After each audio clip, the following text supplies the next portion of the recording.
mortes por causa do novo coronavírus chegaram a 2.900 no Reino Unido. Esse foi um aumento de 24% em relação a ontem. O Pedro Vedova está lá em Londres e traz para a gente mais informações. Pedro, eu queria que você falasse para a gente sobre a testagem. Como é que está sendo a distribuição dos testes da Covid-19 por aí? Boa tarde.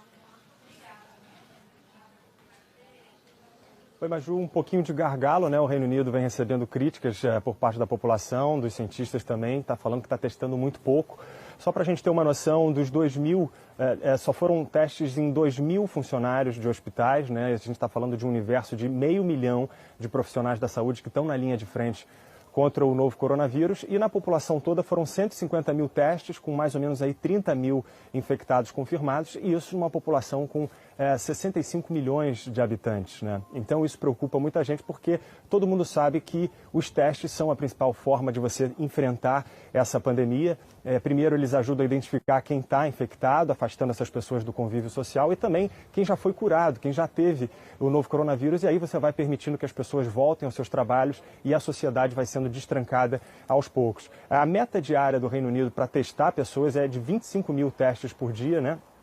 Eles só estão conseguindo testar 9 mil. E a Alemanha, por exemplo, tem o triplo da capacidade de testar pessoas e não à toa está lidando muito melhor com essa crise. O Reino Unido não é a pior situação na Europa, há outros casos que estão numa situação inferior. A Espanha, por exemplo, nem libera a divulgação da capacidade de testes que eles fazem por dia, e isso vem gerando também muita insegurança por lá, só que essa não é a principal preocupação dos espanhóis nesse momento.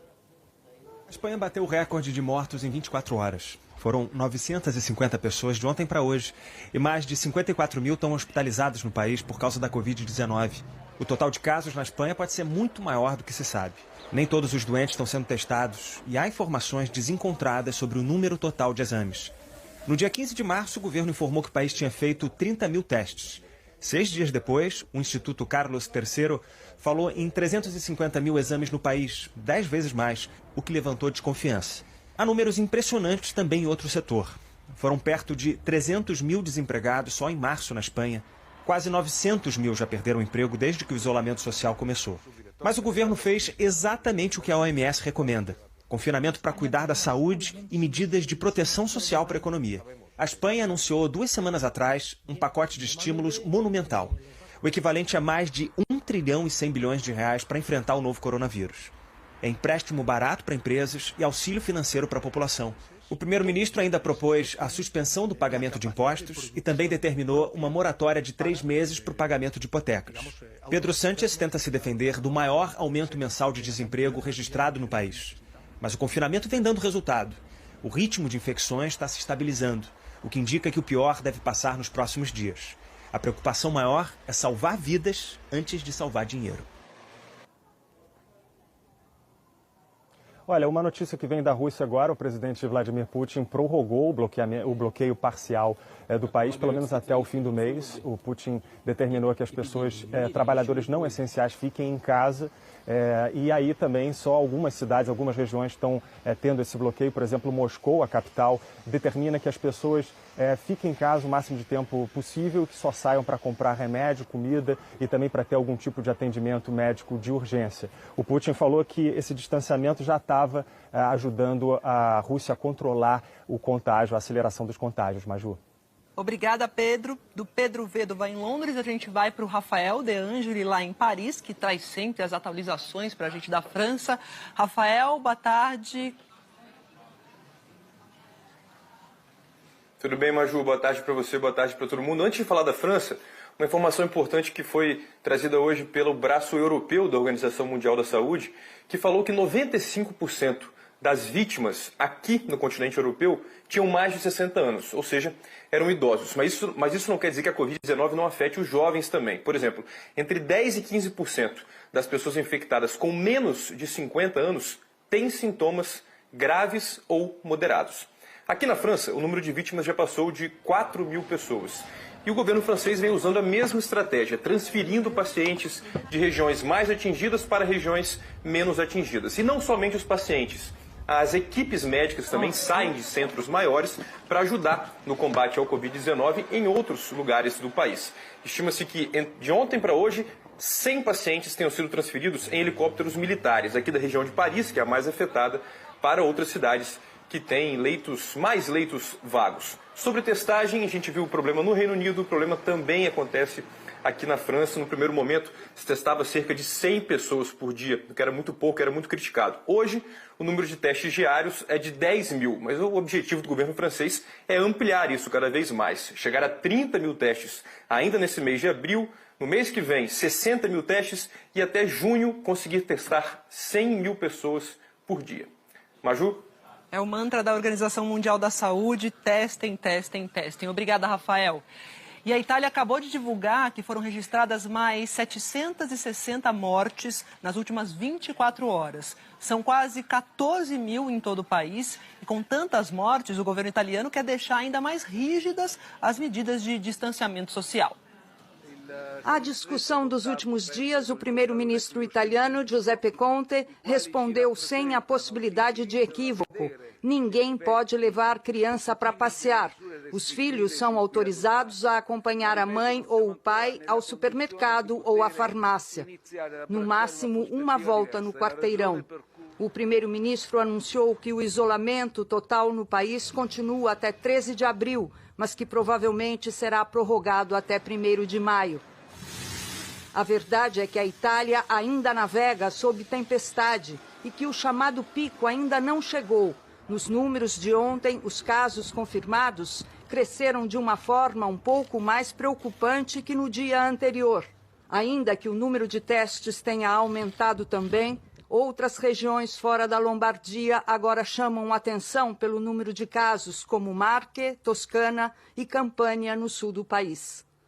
Ninguém se esquece de que nas últimas semanas, milhares de pessoas fugiram do norte contaminado para a região sul. Giuseppe Conte falou também que quando chegar o que chamou de fase 2, será necessário conviver com o vírus. E na fase 3, o país será reconstruído e relançado ao mundo. Depois de momentos embaraçosos entre as nações europeias, em que a palavra união não foi ouvida, a presidente da Comissão Europeia, Ursula von der Leyen, numa carta ao jornal La Repubblica, pede desculpas aos italianos e diz que a União Europeia vai socorrer o país, dando dinheiro para financiar o salário-desemprego. Esta crise está criando alguns desafetos para a Itália. Um deles se chama Angela Merkel. A primeira-ministra alemã se opôs a uma ajuda financeira direta, sem que isso pesasse sobre a dívida italiana, a segunda maior do bloco depois da grega. E esse jornal italiano define como hipócrita a revista alemã, que faz uma reportagem sobre o drama da Itália. É bom lembrar que a Alemanha está recebendo pacientes italianos. Na Itália, onde o novo coronavírus mata mais do que câncer e infarto, as mortes continuam numerosas. Numa nota, o Vaticano informou que são 7 os positivos na cidade-estado, que tem uma população de menos de 1.000 pessoas. Todas estão em isolamento. Entre os positivos, o cardeal Angelo De Donatis, vigário de Roma. Hoje cedo, na missa da Casa Santa Marta, o Papa Francisco pediu pelos sem-teto e citou esta foto que viu num jornal onde, em Las Vegas, nos Estados Unidos, sem-teto estão isolados no asfalto. A foto impressionou muito o pontífice. Em Varese, a falta de médicos e enfermeiros está sendo ocupada por robôs que tratam dos pacientes. E a União Europeia acaba de lançar um plano de ajuda aos países do bloco. É um fundo europeu que prevê 100 bilhões de euros para que os governos possam financiar os desempregados que a crise do novo coronavírus provocou. E na Grécia, o governo colocou um campo de refugiados em quarentena depois que 20 imigrantes testaram positivo para o novo coronavírus. Esse campo fica a 75 quilômetros de Atenas e abriga 2.500 imigrantes que aguardam asilo em países da Europa. Durante 14 dias, ninguém vai poder entrar ou sair dessa área. Os testes começaram a ser feitos no campo depois que uma refugiada grávida testou positivo quando foi fazer o parto numa maternidade de Atenas. Ela foi o primeiro caso entre os mais de 100 mil imigrantes que vivem nos campos da Grécia. A Grécia tem 1.415 casos da Covid-19 registrados e 50 mortes. A China registrou mais uma vez apenas casos importados do novo coronavírus, sem transmissão local. Lá em Tóquio, no Japão, os casos continuam subindo e uma nova medida anunciada pelo primeiro-ministro Shinzo Abe gerou muita discussão. Em 2017, as ruas de Xangai, na China, estavam assim. Agora, depois do isolamento social, estão assim. Na capital Pequim, a cena é a mesma. Em 2017, a muralha da China estava lotada. Hoje, depois da pandemia do novo coronavírus, está completamente vazia. Depois de meses de medidas rígidas de isolamento social, a China continental confirmou 35 novos casos da Covid-19 hoje, todos importados. Existem ainda 20 casos suspeitos e 6 novas mortes, todas na província de Hubei, onde a doença surgiu pela primeira vez. No Japão, Tóquio continua vendo os casos da doença saltarem dia após dia. Hoje foram 97 novos infectados na cidade. Em todo o país, são mais de 2.500 e 57 mortes. O fechamento das escolas será estendido até o início de maio, completando mais de 2 meses sem aulas. O primeiro-ministro Shinzo Abe anunciou a distribuição de milhões de máscaras de pano, que podem ser lavadas e reutilizadas para compensar a falta de máscaras descartáveis nas farmácias. Mas Abe recebeu críticas em redes sociais. Primeiro, porque não haverá máscaras suficientes para todas as famílias.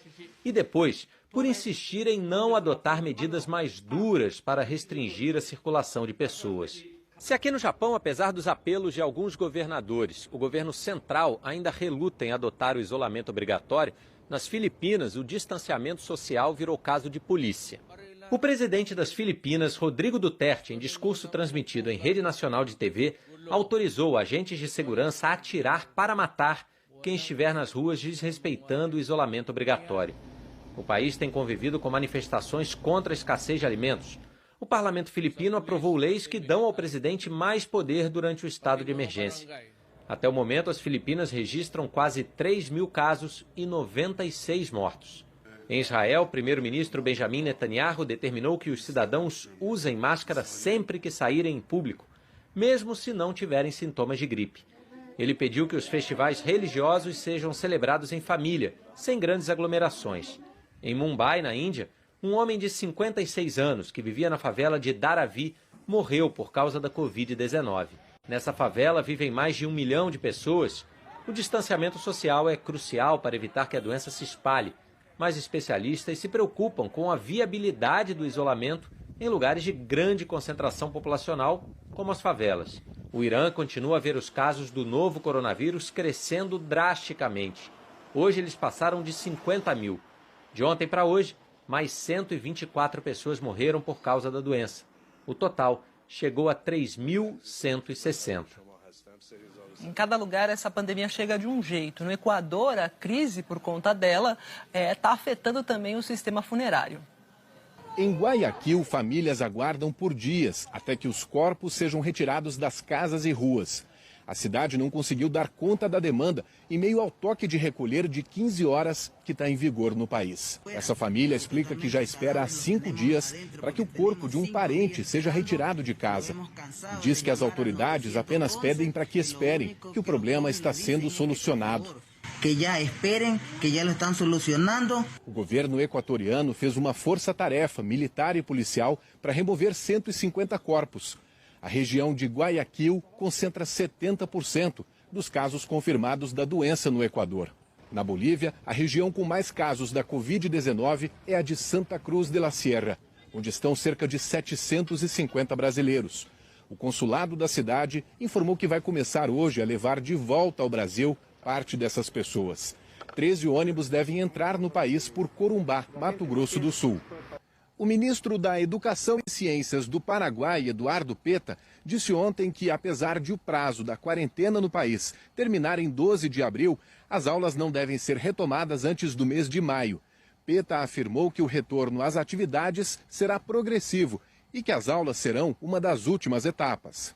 O presidente peruano Martín Vizcarra convocou cerca de 10 mil reservistas do Exército para ajudarem a patrulhar as ruas e fazer cumprir o toque de recolher. A medida foi tomada depois de mais de 36 mil pessoas serem detidas por descumprir as ordens de restrição de circulação. Nas maiores cidades do país, como Lima e Cusco, os peruanos têm que ficar em casa entre as 6 da tarde e as 5 da manhã.